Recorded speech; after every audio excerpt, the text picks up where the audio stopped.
হাদিকে হত্যার আগে শুটার ফয়সালকে 2,41,00,000 টাকা কে দিল? সিআইডি তদন্তে বেরিয়ে আসলো চাঞ্চল্যকর তথ্য। রহস্য ফাঁস, চাপে বিএনপি। যে কারণে আড়ালে ওসমান হাদির স্ত্রী, অনুসন্ধানে বের হয়ে আসলো চাঞ্চল্যকর তথ্য। ওসমান হাদির উপর হামলা, কোটি টাকার মাস্টার প্ল্যান, অনুসন্ধানে বেরিয়ে আসলো নির্বাচন আটকানোর চাঞ্চল্যকর তথ্য। এবার হাসিনাকে ফেরত দিতে সম্মত হল নয়াদিল্লি, বিএনপির সাথে ভারতের গোপন চুক্তি, চাঞ্চল্যকর তথ্য। এতক্ষণ শুনছিলেন সংবাদ শিরোনাম, এখন থাকছে বিস্তারিত। বাংলাদেশের গণমাধ্যম জগতে এমন ঘটনা বিরল, খুবই কম ঘটে যেখানে সাংবাদিকদের ক্যামেরা অসহায় হয়ে পড়ে, যেখানে শত চেষ্টা করেও একটা মুহূর্ত ধারণ করা যায় না। গত কয়েকদিন ধরে সারা দেশে যে খবরটি আলোড়ন তুলেছে সেটি হলো শরীফ ওসমান হাদির মৃত্যু। কিন্তু এই মৃত্যুর সংবাদের পাশাপাশি আরেকটা বিষয়ে মানুষের মনে গভীর কৌতূহল জাগিয়ে তুলেছে, সেটি হলো তার স্ত্রীর পরিচয়। কে এই রহস্যময়ী নারী যাকে আজ পর্যন্ত কেউ দেখতে পায়নি? কেন তিনি এত আড়ালে থাকেন? স্বামীর মৃত্যুর পরেও কেন তিনি জনসম্মুখে আসেননি? এই প্রশ্নগুলোর উত্তর খুঁজতে গিয়ে যা বেরিয়ে এসেছে সেটা সত্যি অবিশ্বাস্য। গত কয়েকদিন ধরে দেশের বিভিন্ন প্রান্তে মানুষ শরীফ ওসমান হাদির মৃত্যু সংবাদে নানা প্রতিক্রিয়া দেখিয়েছেন। কেউ শোকে মুহ্যমান, কেউ বা স্বস্তির নিঃশ্বাস ফেলেছেন। কিন্তু সবার মনেই একটা প্রশ্ন ঘুরপাক খাচ্ছে, এত বড় একজন ব্যক্তিত্বের স্ত্রী কোথায়? তাকে কেন কোথাও দেখা যাচ্ছে না? সাধারণত এ ধরনের পরিস্থিতিতে পরিবারের সদস্যরা সামনে আসেন, মিডিয়ার মুখোমুখি হন, কিন্তু এখানে দৃশ্যপট সম্পূর্ণ ভিন্ন। যেন এক অদৃশ্য মানুষের কথাই বলা হচ্ছে, যেন তার কোনো অস্তিত্বই নেই। এই রহস্য ভেদ করতে গিয়ে সাংবাদিকরা যা জানতে পারলেন তা এক অনন্য গল্পের জন্ম দিল। হাসপাতালের মর্গে সেদিন ভোর থেকেই জমায়েত শুরু হয়। সাংবাদিক, ক্যামেরাম্যান, সাধারণ মানুষ সবাই অপেক্ষায়, কখন আসবেন পরিবারের সদস্যরা, কখন দেখা যাবে সে রহস্যময়ী স্ত্রীকে যাকে এতদিন কেউ দেখেনি। ঘণ্টার পর ঘণ্টা কেটে যাচ্ছিল, ক্যামেরা লেন্স প্রস্তুত, সবাই সতর্ক। একটা গাড়ি এলেই ক্লিক ক্লিক শব্দ শুরু হয়ে যায়, কিন্তু সেই মুহূর্তটি কখনো আসে না যখন সেই মুখ দেখা যাবে।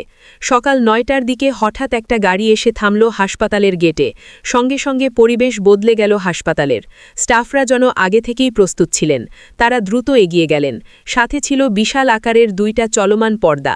এই পর্দা দেখে সবাই বুঝল যে এবার কিছু একটা ঘটতে যাচ্ছে। গাড়ির দরজা খোলার আগেই সেই পর্দা দিয়ে গাড়িটিকে সম্পূর্ণভাবে ঘিরে ফেলা হলো। ভেতরে কে আছেন তা দেখার কোনো উপায় রইল না।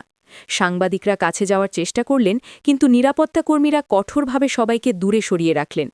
কেউ কেউ উঁচু জায়গায় উঠে দেখার চেষ্টা করলেন, কিন্তু সেই পর্দার উচ্চতা এতটাই বেশি ছিল যে কোনোভাবেই ভেতরে দৃষ্টি ফেলা সম্ভব হল না।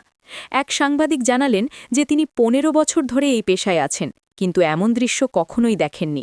সাধারণ মানুষ প্রচার চায়, ক্যামেরার সামনে আসতে চায়, কিন্তু এখানে উল্টো চিত্র। এখানে আড়াল চাওয়া হচ্ছে, এবং সে আড়াল এতটাই নিখুঁত যে একটা ছায়াও ধরা পড়ছে না। পর্দার আড়ালে কি হচ্ছিল সেটা জানার কোনো উপায় নেই। শুধু অনুমান করা যাচ্ছিল যে ভেতরে কেউ একজন গাড়ি থেকে নামছেন, তারপর ধীরে ধীরে মর্গের দিকে এগিয়ে যাচ্ছেন সে চলমান পর্দা। তার সাথে সাথেই চলছে যেন একটা চলন্ত দেয়াল, যেন একটা অদৃশ্য দুর্গ। কেউ ভেতরে ঢুকতে পারছে না, কেউ বাহির থেকে দেখতেও পারছে না। হাসপাতালের ভেতরে যারা ছিলেন তাদের কাছ থেকে পরে কিছু তথ্য জানা যায়। তারা বলেছেন যে মর্গে প্রবেশের আগে সেখানকার সব পুরুষ স্টাফদের বাইরে যেতে বলা হয়। শুধু মহিলা স্টাফরা ভেতরে ছিলেন, এবং তারাও নির্দেশনা পেয়েছিলেন যে কোনো ছবি তোলা যাবে না, মোবাইল ফোন বাইরে রাখতে হবে। এই নির্দেশনা এতটাই কঠোরভাবে মানা হয়েছিল যে ভেতরে কি ঘটছে তার কোনো রেকর্ডও ছিল না। একজন মহিলা স্টাফ পরে অফ দ্য রেকর্ডে জানিয়েছিলেন যে ভেতরে একজন নারী এসেছিলেন। তিনি পূর্ণ পর্দায় ছিলেন, মাথা থেকে পা পর্যন্ত কালো কাপড়ে ঢাকা, শুধু চোখও দেখা যাচ্ছিল না। হাতে মোজা ছিল, পায়ে মোজা ছিল, কোনো অংশ উন্মুক্ত ছিল না। তিনি তার স্বামীর মরদেহের পাশে দাঁড়িয়েছিলেন কিছুক্ষণ। কি বলেছিলেন বা কেঁদেছিলেন কিনা সেটাও জানা যায়নি, কারণ কেউ কাছে যাওয়ার সাহস পায়নি। শুধু দূর থেকে দেখেছেন যে তিনি স্থির হয়ে দাঁড়িয়েছিলেন বেশ কিছুক্ষণ। মর্গ থেকে বের হওয়ার সময় একই দৃশ্য, সেই বিশাল পর্দা আবারও সক্রিয় হল, গাড়ি পর্যন্ত পৌঁছে দেওয়া হলো তাকে। কেউ একটা ছায়াও দেখতে পেল না। গাড়ি চলে গেল, সাংবাদিকরা হতবাক হয়ে দাঁড়িয়ে রইলেন। এত প্রস্তুতি নিয়ে এসেছিলেন, কিন্তু একটা ফ্রেমও পেলেন না। এই ঘটনার পর সবার সামনে একটাই প্রশ্ন জমা হতে থাকল, কে এই নারী? কেন এতটা কঠোরভাবে পর্দা মানেন তিনি? স্বামীর মৃত্যুর মতো কঠিন সময় কেন একটু শিথিলতা দেখালেন না? এই প্রশ্নের উত্তর খুঁজতে গিয়ে অনেক তথ্য বেরিয়ে আসে। জানা যায় যে শরীফ ওসমান হাদি ২০২০ সালে বিয়ে করেছিলেন।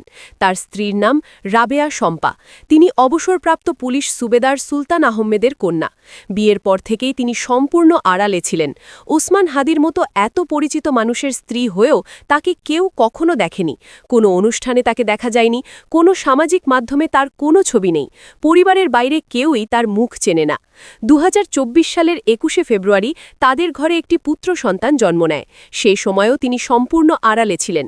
হাসপাতালে যাওয়া আসার সময় একই ধরনের ব্যবস্থা নেওয়া হয়েছিল, কেউ তাকে দেখতে পারেনি। শুধু জানা গেছে যে একটি ছেলে হয়েছে।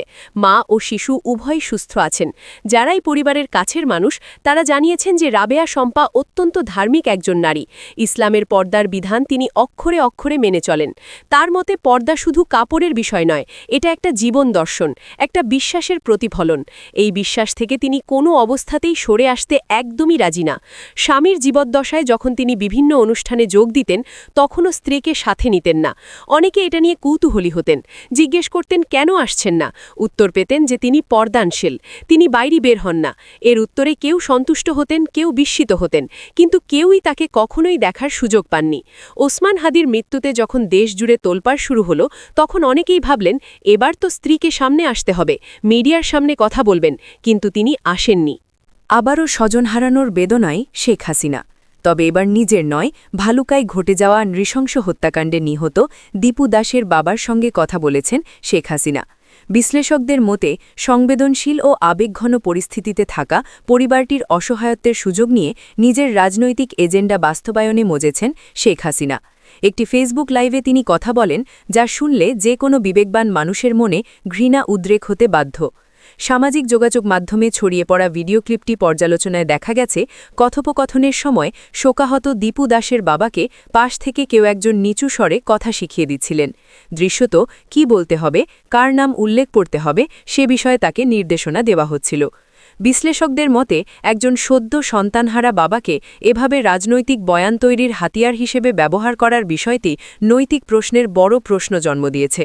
ফোন আলাপের এক পর্যায়ে শেখ হাসিনা প্রসঙ্গ ঘুরিয়ে ইনকিলাব মঞ্চের মুখপাত্র শরীফ ওসমান হাদির উপর হামলার বিষয়ে মন্তব্য করেন। ইনকিলাব মঞ্চ এবং প্রত্যক্ষদর্শীদের অভিযোগ ও তথ্য প্রমাণ অনুযায়ী নিষিদ্ধ ঘোষিত ছাত্রলীগের সন্ত্রাসীরাই হাদিকে গুলি করেছেন। অথচ শেখ হাসিনা দাবি করছে ওসমান হাদিকে তার নিজের লোক হত্যা করেছে। সুদূর ভারতে অবস্থান করে এমন দাবিকে রাজনৈতিক পর্যবেক্ষকরা উদ্দেশ্যপ্রণোদিত ও প্রকৃত অপরাধীদের আড়াল করার চেষ্টা হিসেবে অভিহিত করেছেন। ফোন আলাপের বাকি অংশে শেখ হাসিনাকে স্বভাবসুলভ ভঙ্গিতে বর্তমান অন্তর্বর্তীকালীন সরকারের মুন্ডু পাক করতে শোনা যায়।